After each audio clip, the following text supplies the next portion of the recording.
Rancagún es parte de un trabajo que hemos ido desarrollando desde el año pasado junto con el Centro de Estudios Sociales y Culturales, con el Instituto de Estudios Antropológicos de la Universidad Austral, con los cuales el año pasado realizamos distintas acciones para generar insumos de debate para la Comisión de Paz y Entendimiento, que principalmente se centraron en documentación de casos de tierras de ocupación ancestral, de tierras ancestrales, proceso monitoreado por el historiador Martín Correa, que está ahí, con quien trabajamos la definición metodológica del trabajo, y con el cual logramos presentar 43 casos desde Arauco hasta Chiloé para dar cuenta de cómo el Estado y los debates históricamente han excluido las tierras ancestrales. Siempre se han circunscrito a los títulos de merced y a las tierras de propiedad legal que el Estado reconoció al pueblo mapuche. Entonces, queremos problematizar un poco eso, queremos llevar en la conversación también a esa línea. Esto no es un acto proselitista por el informe de la comisión, sino que lo que buscamos es dar un enfoque crítico desde distintas visiones, resaltar los avances y evidenciar las falencias, para que ustedes, cuando vuelvan a sus territorios, puedan dar una visión amplia del resultado de este proceso en el cual muchos y muchas de ustedes pusieron tiempo, se levantaron temprano para ir a acuerdos, hicieron trabunes, participaron en distintos espacios. Entonces, como un imperativo moral, nosotros creemos importante devolver esta información a los territorios y poner estos temas en discusión. Agradezco la oportunidad de poder hoy día hablar sobre este tema de la comisión, también la confianza respecto. Y bueno, en esta primera parte que entramos los que venimos más del lado de la historia, hicimos la otra, Martín, uno entra por una de las partes, especialmente mía, en relación al contexto histórico previo, ¿no?, a la incorporación de Gualmapu al Estado chileno y argentino. Los recursos que hay de parte, digamos, del mundo mapuche de la época, de sus formas de organización y de gestionar la política, que es para mí importante y significativo, que bueno, ahí se dan cuenta los docentes en las prácticas políticas también actuales. Ya, entonces, cuando el presidente Boris anunció el informe en la cadena nacional, me llamó la atención, que es lo que le anoté ahí, ¿no?, una sección de 2, pero en el fondo él se disculpa de no entrar en las profundidades históricas del tema. Entonces pasó rápidamente a las formulaciones de lo que son las propuestas mismas de la comisión. Entonces ahí uno obviamente se detuvo y observó, porque en definitiva la historia, si sirve para algo, es, entre otras cosas, para hacer un diagnóstico de lo sucedido. Y especialmente cuando hay sociedades y generaciones dentro de esas sociedades que han sido víctimas, por ejemplo, de malas políticas, de violencia, con mayor razón, hay que saber, ¿no?, qué es o fue lo que sucedió. Entonces, bueno, simplemente decirles que a veces quienes cometen errores históricos, ocupan el de modo violador, etc., no van a querer, obviamente, hablar sobre la herida, ¿no?, en sentido sobre los otros, y bueno, mejor dar vuelta a la página y pasar rápidamente a los otros. A ver, recordarme que este documento también es un producto de una serie de otras discusiones que han habido en los años en que se recompuso los regímenes civiles, la salida de la dictadura militar. Entonces, la observación que uno hace al respecto, porque también son citadas, digamos, en el informe, es que mayormente las condiciones y los gobiernos que están detrás de ellas pautean, ¿no?, la agenda al discutir. Es decir, no es que nos pregunten, y aquí hablo desde mi discusión, ¿no?, desde mi identidad también, qué es lo que hay que discutir, sino que los marcos, ¿no?, en los cuales se discute, se parametra, es lo que son las coordenadas 3. Se llama desarrollo con identidad, se llama el buen vivir, Chile indígena o como sea, ellos, ¿no?, van diciendo qué se discute, qué pauta, ¿no? Y lo otro que también ha sido nefasto muchas veces en esta política es que se construye al interlocutor. Es decir, se dice con quién se va a conversar. Entonces, cualquier acumulación de fuerza, de organización, de liderazgo que tengamos, luego no es removido porque se busca con quién conversar. Entonces, esas prácticas políticas son nefastas y en parte hablan, ¿no?, de que no hay una política de Estado, o quizás la política es precisamente la negación, ¿no?, de la política. Bien, me voy a ir para atrás y le voy a mostrar algo que nosotros venimos diciendo o hablando, la existencia de una tradición política, vamos. Y ahí cito a un lonco que es la Muncura, que uno lo encuentra en el trabajo, ¿no?, de archivo, y en parte este lonco Namuncura le contesta en el año 1856 a un intendente de Los Ángeles.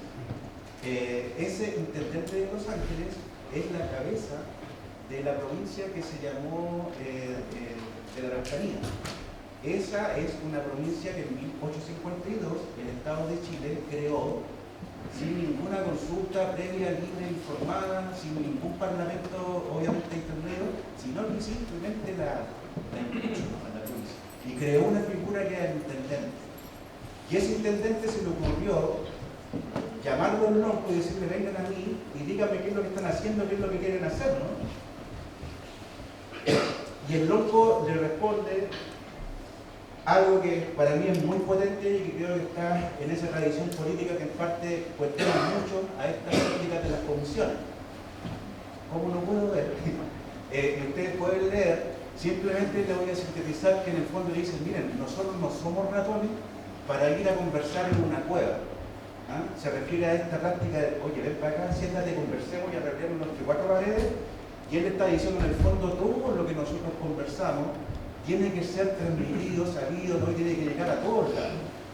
Donde, y ahí lo dice metafóricamente, ¿no?, que lo lleve el viento, a la luz del sol. Es hermosa, digamos, esa reflexión que en parte refleja lo que algunos o muchos de nosotros llevamos dentro y con lo cual chocamos con las prácticas políticas de los gobiernos, ¿no?, desde los regímenes civiles, ya antes con la dictadura y los gobiernos que han estado atrás. Miren, hay un antecedente que no es menor dentro de esto, y es que en el mundo mapuche, en el siglo XIX, ya el último tiempo, ¿no?, en el cual fue independiente, libre y soberano, tiene clara conciencia de algo que le vamos a llamar técnicamente una geoestrategia. Esto, porque suena como medio rimbombante, significa que es un concepto acerca del espacio, ¿no?, de la sociedad, del territorio. Y voy a subrayar territorio porque, por lo general, la jerga y los enunciados dentro del documento son en clave de tierra, problemas de tierra. Pero aquí estamos hablando de territorio, estamos hablando de Mapu, Tramapu, y todas las otras identificaciones. Y ese Fichíhuel, ¿no?, ese gran lonco, Mañil Bueno, en definitiva está haciendo un escrito a un presidente argentino, porque la libertad política a uno le permite hablar con quien sea, y de esos le explica al presidente argentino de que el gobierno de Montt, que creó esa provincia el año 1852, le está haciendo la guerra.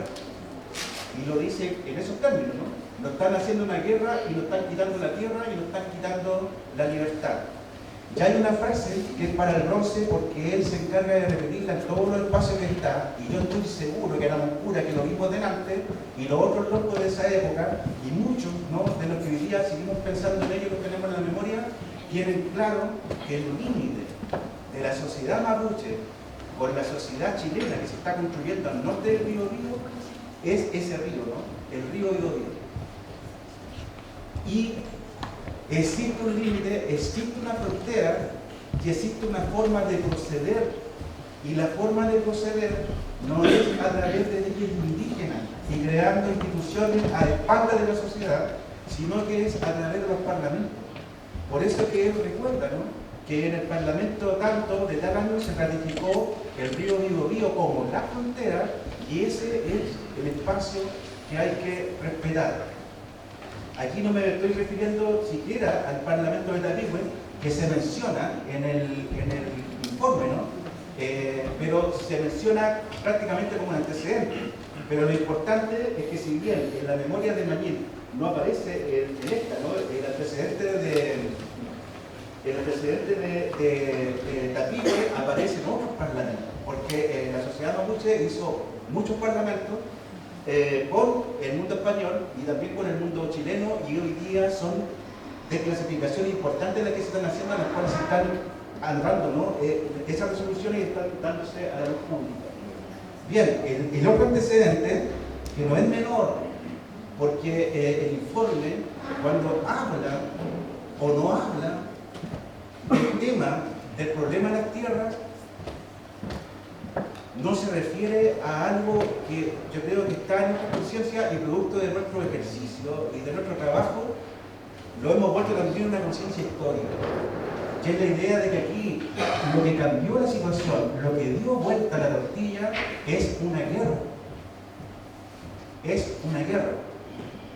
Entonces, cuando los campos de enunciación del informe me hablan de pacificación, me hablan de ocupación, están en un modo tan neutro que nos dicen exactamente qué es lo que sucedió.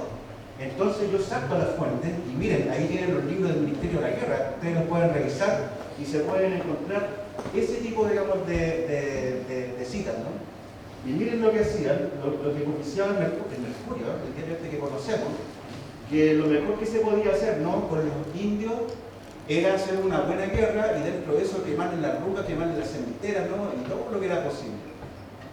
Y vamos a ir construyendo con estos datos. Abajo dice, ¿no?, nosotros lo que tenemos que hacer es acorralar a los indios, ¿ah?, y tirar una línea entre los Andinas o el Puta y entre el río Tanto y el otro, y en ese sentido irlo acorralando para que en esa asfixia finalmente se rindan, ¿no? Y si hay muertes de por medio, se hacen o se realizan. O sea, al pan pan y al vino vino. Entonces el problema acá no es tan solo el problema de falta de tierra o el problema de pobreza, sino que hay un acto de fuerza de por medio, que es el que se esconde. Entonces esta es una guerra de la cual no se habla, pero sí hay otra guerra de la cual se habla. Si ustedes van a Santiago o van a Arica, se van a encontrar con museos acerca de la guerra de la pacificación. Le van a mostrar botones de guerra, espadas, sables, cañones, relatos, narrativa y todo eso. Pero esta guerra no se menciona. ¿Ah? Transcurre una especie de olvido, ¿no?, de zona gris. Y esa es la cuestión que nos dice tampoco el informe, no lo menciona. Entonces pareciera que la condición de ser pobre o carente es porque somos indígenas y porque hay malos gobiernos en adelante, y no es porque estados como Chile y Argentina se comprometieron en una guerra obviamente sistemática y que fue creando las condiciones por las cuales hoy día estamos actuando sobre su defecto. El informe dice que la deuda en términos espaciales es de 1 millón de hectáreas. 1 millón de hectáreas. Y si ustedes ven esa tabla, que la construyeron funcionarios del gobierno en otra época, sumando todas las provincias, las 7 que se crearon al sur del río Biobío, ¿se acuerdan? El límite el Biobío y de ahí para abajo, el territorio mapuche, suman 10 millones de hectáreas. Entonces estamos diagnosticando mal. Bueno, ¿de cuánto estamos hablando? ¿De 1 millón o estamos hablando de 10 millones? Y esto estaba en el discurso curso desde hace bastante tiempo y resulta que lo que salió de toda la discusión, yo me imagino, ¿no?, que los que están trabajando en eso tienen que haber puesto los antecedentes, el mundo académico, social, político mapuche, a mí no me cae, no me puso los antecedentes, pero en el coladero lo que quedó es que 1 millón de hectáreas. Y resulta que ya estamos planteándonos mal, ¿no?, en esta construcción de diagnóstico. Ya, y hay unos pendientes, ahí dice reparaciones no reclamadas. Y aquí paso el aviso respecto de que hay otros actos que no aparecen para nada tampoco mencionados en el informe, pero que deben sumarse a otros más. Y si ustedes ven, esos datos que hay ahí es el robo de ganado, que nunca se ha concebido, ni nunca se ha tabulado, ni nunca, digamos, ha sido un tema, ¿no? Pero si ustedes van a las cifras finales, son cientos de miles de cabezas de ganado que se nos sustrajeron y pasaron a engrosar, ¿no?, la hacienda de los señores que construyen, ¿no?, su riqueza a propósito de esta guerra. ¿Quién reclama eso? ¿Dónde aparece eso? Entonces, perdemos tierra, perdemos ganado, perdemos bosque, perdemos control sobre los recursos de agua, perdemos toda la influencia, ¿no?, que podamos dar, y sin embargo estas cosas no se mencionan. Bien, termino, voy a ir terminando. No sé, creo que estoy en el tiempo. Ya, entonces, decirles que hay una tesis que tampoco se trabaja. Y no es una tesis, no estoy diciendo mal. La guerra trae genocidio. Cuando uno habla de genocidio, está hablando de eliminación física de la población. Pero también está hablando de desplazamientos de la población. Es decir, estamos hablando de desplazados de guerra. Y cuando hay desplazamiento de la población, hay dislocación, hay fracturaciones en la sociedad.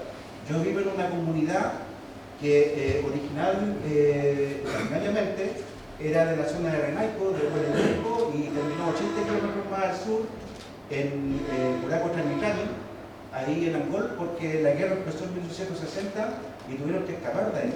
Hubo algunos que pudieron escapar y reasentarse, y hubo otros que quedaron en el camino dispersos, y otros simplemente no llegaron nunca porque fueron muertos en ese proceso. Entonces estamos hablando también de crímenes de guerra. Entonces, esa guerra que está en lógica, ¿no?, de conflicto, de guerra propiamente tal, no es la que se ocupa, digamos, en los diagnósticos. Entonces pareciera que aquí todo cambió y la pobreza, que es un efecto, apareció, pero no hay responsables, ¿no? Y estas otras heridas no se conocen ni tampoco se busca indagar más acerca de ellas, es decir, cuánto, dónde, cómo, quiénes, ¿no? Y por otro lado, el informe nos quiere señalar de que la violencia casi fundante por la cual se para el informe comienza en 1997. Comienza, ¿no?, con la quema de camiones en Lumac. Yo no hice increíble, porque además no hay contexto. O sea, ¿por qué se queman los camiones en Lumac? Porque son malos. Y yo recuerdo en esos años cuando uno iba a visitar no tan solo Lumaco, Arauco y otros lados más, el comportamiento que tenían los forestales con las comunidades. Cero política de buena vecindad. Tenían prácticamente gendarmes, ¿no?, que aparte de ofender a la población, le impedían el paso, y eran violentos, y al final se rompió, ¿no?, el cántaro y llegó el agua y deportó todos los cauces. Además hay otro contexto. Se había construido una central hidroeléctrica de Ralco, que la gente dijo no y se hizo igual. Porque como gritaba la gente con ley posible, igual nos caga Frey, y lo decía así. Entonces, al final, nada era vinculante, sino que todo era aparente, y toda esa cuestión va formando una presión en la olla que finalmente estalla y se destapa. Pero eso no se dice. O sea, se dice, se comienza la violencia desde ese momento. ¿Y qué pasa con la violencia de la dictadura militar? ¿Qué pasa con la violencia del golpe y de cómo echaron a todos los asentamientos de ese lugar? Hace 2 días vino una familia de un lugar de acá cercano precisamente a expresar que están haciendo una demanda civil del Estado porque en el fondo donde a ellos legalmente se les entregó por la reforma agraria, pasado el golpe, llegaron los militares, los sacaron y los torturaron prácticamente. Y ellos obviamente los traumas, que son traumas transgeneracionales, que es otra cuestión que no se hace cargo de la comisión, ¿no? Cuando hay guerra, hay deportados, hay desplazados, y todo eso se crean traumas transgeneracionales, y nosotros somos parte de esos traumas transgeneracionales. Y sin embargo, sobre eso no se dice y no se atiende y no se habla. ¿Quién se hace cargo de esa atendencia? La Comisión Rettig en una de sus partes, pero mayormente no. Hay un montón de otros testimonios que nos están diciendo de que esto no opera de la misma forma. Ya. Bien, he dado algunos elementos con el cual uno puede medir el informe, pero hay muchos más. Y yo sé que quienes van a hablar después se van a referir a aspectos, ¿no?, y matices de aquello. Yo, con Martín, digamos, estamos en esto de dar un poquito de profundidad histórica, y yo sé que Martín ahora va a hablar un poco de la maquinaria, ¿no?, de la constitución del despojo precisamente de la ciudad. Así que, Javi, para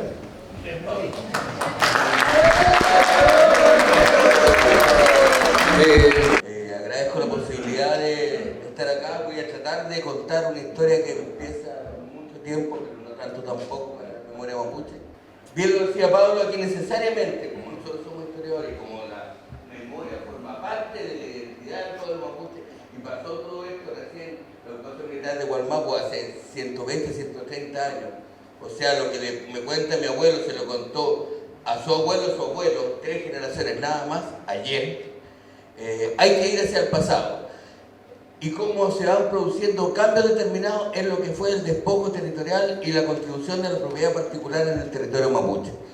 Lejos ya de O'Higgins en su programa a los habitantes de Arauco, en que señala que el pueblo mapuche, los araucanos, son ilustres de la América luchando por su libertad, nuestros nuevos vecinos y amigos, aliados y hermanos, entendiendo que se está en guerra con España, entonces qué mejor que nuestro aliado sea aquellos que nunca han sido derrotados por el ejército español. Hay una estrategia política, comunicacional, sí que continúa con el Parlamento de Tapigüe, que bien citaba Pablo, que en parte de que se cumplen 200 años, los menores, y que en parte dice que los gobernadores o caciques desde la ratificación no permitirán que ningún chileno exista en los terrenos de su dominio. Por tanto, se está reconociendo, el Estado chileno está reconociendo con la firma del capitán Barnechea, en acuerdo con el Lonco Mariluán, una autonomía jurisdiccional, soberanía sobre un territorio determinado, territorio que está señalado en el artículo 19. Aquel chileno que pase a robar a la tierra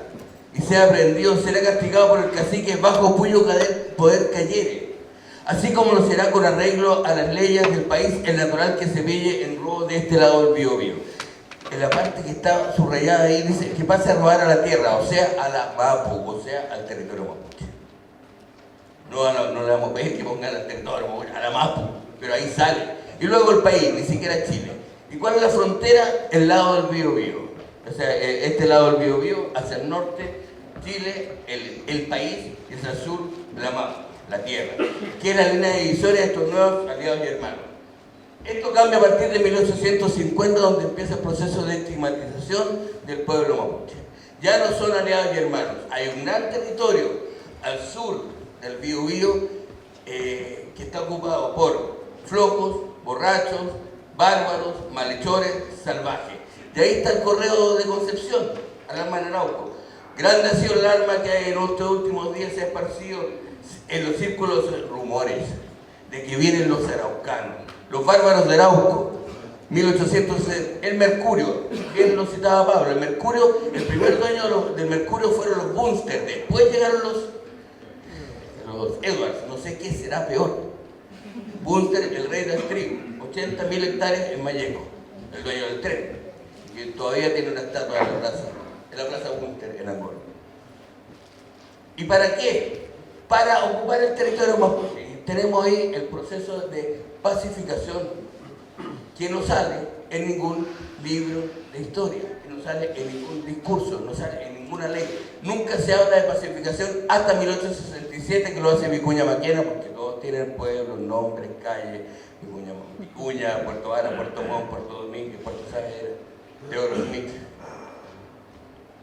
Es ocupación militar. Y prueba de aquello es que se nombra el 24 de octubre del 61 a Cornelio Saavedra, comandante intendente de la provincia de Arauco, que llegaba hasta Valdivia, lo dijo Pablo, y comandante en jefe de operaciones del equipo. Una persona que tiene en su poder el poder político y el poder militar es un dictador. O sea, ya el territorio mapuche en estado de sitio. Y viene en plan de ocupación militar, avanzar la línea de frontera hasta el río Mayeco, ir colonizando, subdividir y enajenar y colonizar los más propósitos para este objeto.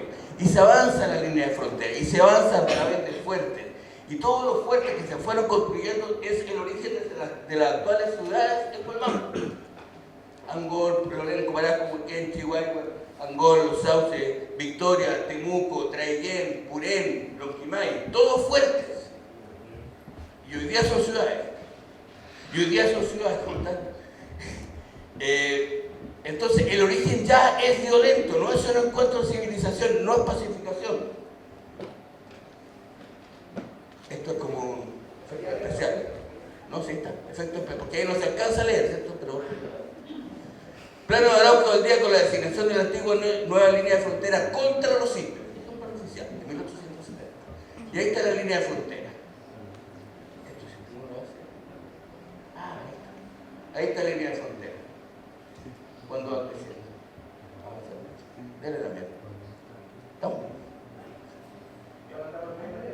Y luego viene esto que lo puse, no tengo tiempo, pero igual quiero que pongamos esto. Esta es una carta de Gregorio Urrutia, el encargado de operaciones de la línea del Mayeco, que está avanzando en el sur, y dice: los indios se unieron en 1867, cuando está avanzando el ejército, en una conflagración general, ha traído el estado de incertidumbre, de pánico a los pobladores de los campos fronterizos, y se hace indispensable recurrir a medidas extraordinarias de represión que pongan pronto término a esta situación. Esto no son las noticias de ayer, esto no es Mellado hablando.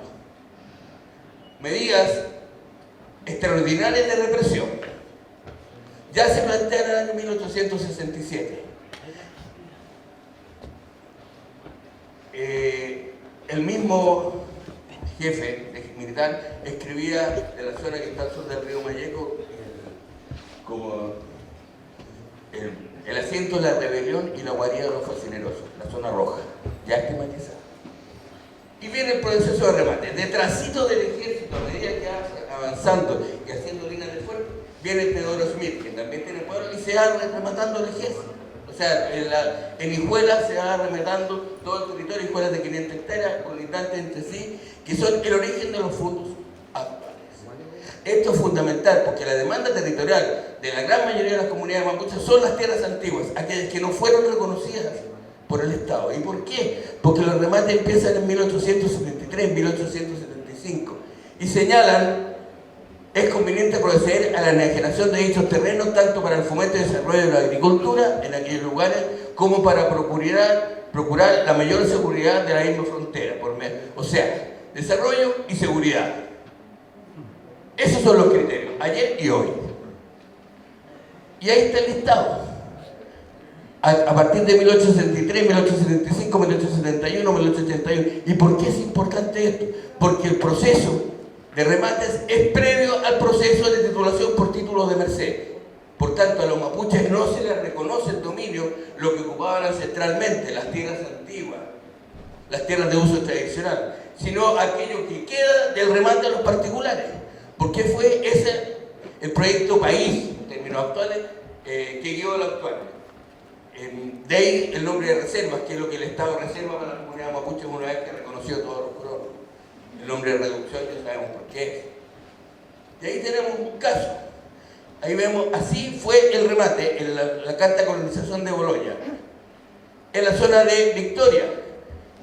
Y tenemos que aquí tenemos al cacique Ignacio Huenchullán, Antonio Yaulén. Y se hace una mensura, y la mensura de las tierras antiguas es esa, pero la tierra se le entrega a la familia de Edwards en 16 hectáreas, o sea, 16 escuelas colindantes entre sí. ¿Cuál es la demanda territorial hoy día de las comunidades trangoles y los huenchullanes de Victoria? Las tierras antiguas, aquellas que no le fueron reconocidas. Lo mismo sucede en la empresa colonizadora del Cuy. 53.000 hectáreas para el Eleuterio Domínguez, para que instalara Colón. Y los Peñas ¿Dónde quedan? Ahí, en la arena, en las peores tierras. ¿Cuál es la demanda?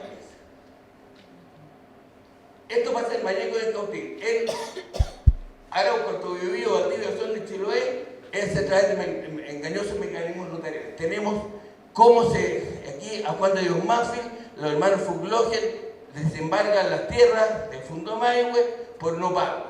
Me contestó que no tenía dinero en el acto para pagar la cantidad que le podía. Hice saber al deudor que tenía el plazo de 2 días contado. Bajar desde Pilmaiquén hasta la Unión hasta Osorno, bajar desde Pilmaiquén hasta la Unión hasta Osorno, en camioneta buena hoy día tengo las 2 horas. 2 días para bajar a pie, sin camino.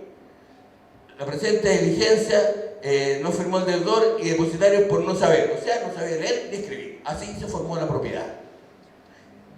En este caso tenemos que el donador Clomiro Fonseca compra a Adolfo Stegmayer acciones y derechos en el Fundo Quilce. Posteriormente tenemos que el conservador interino se presentó para inscribir por don Adolfo Stegmayer el Fundo Quilce. ¿Y quién firma? El conservador interino suplente, o sea, Clomiro Fonseca. El mismo que compró para Stegmayer luego aparece legalizando la compra. Es el gato cuidando la carnicería. Así se forma la propiedad particular. Aquí tenemos la memoria del protector de indígenas Valdivia que señala todas estas situaciones. Se echaba en embargo una tierra, una acción de derecho y se remata, adjudica al ejecutante a su palo blanco. El 90% de las escrituras públicas versan sobre esto. Compras truchas. Con el saber lo decía. Sin temor a equivocarme, puedo asegurar que en general tales contratos son simulados. Se busca a cualquier persona que vista chamal y habla ese indio y se le da 1 o 2 pesos a fin de que asegurase el escribano sus dueños grandes extensiones y decir que había recibido unos cuantos pesos. Engaño. Pero no importa porque se legalizaba ante notario. Vienen los títulos de merced en las tierras deduccionales. En general, bien lo plantea Pablo, se entregan 2.918 por 510.000 hectáreas, 80.000 personas. 6% de lo efectivamente ocupado. Ni la de Cuyín, no puedes tener animales grandes. Más aún, se radican 80.000 personas y hay 30.000 personas que quedan sin radicar, porque el censo de 1907 hablaba que había 110.000 mapuches. Difícil recibir una comisión que viene a tu casa después de la ocupación militar. No se respetan los delindes naturales, los sitios rituales, los de pastoreo y el gran territorio declarado baldío, sobrante, fiscal y rematable. Las tierras chicas, se ve ahí. Luego está el trato a los colonos. A los mapuches se les señala que la comisión se ha censurado que carecen de medio de trabajo, aunque la calidad del suelo es buena, eso es una fórmula, el título de merced, se les entrega 35 hectáreas. En cambio, ¿por qué? Porque son pobres. En cambio, los colonos, que también son pobres, porque aquí llegaron ratones de cola pelada, y vienen desde Europa, desde Hamburgo, a un lugar que está una cordillera, un desierto, el mar y el polo. Pero vamos igual. Se le entregan una yuntahuelle, tabla, clavo, salud, pensión, peaje, o sea, para los pasajes de Hamburgo hasta Corral, y no pagan impuestos. ¿Por qué? Porque son pobres. O sea, a uno se le reduce por ser pobre y a otro se le apoya por ser pobre. Hay un proyecto país detrás. Y es la causa de todo lo que está sucediendo hoy día.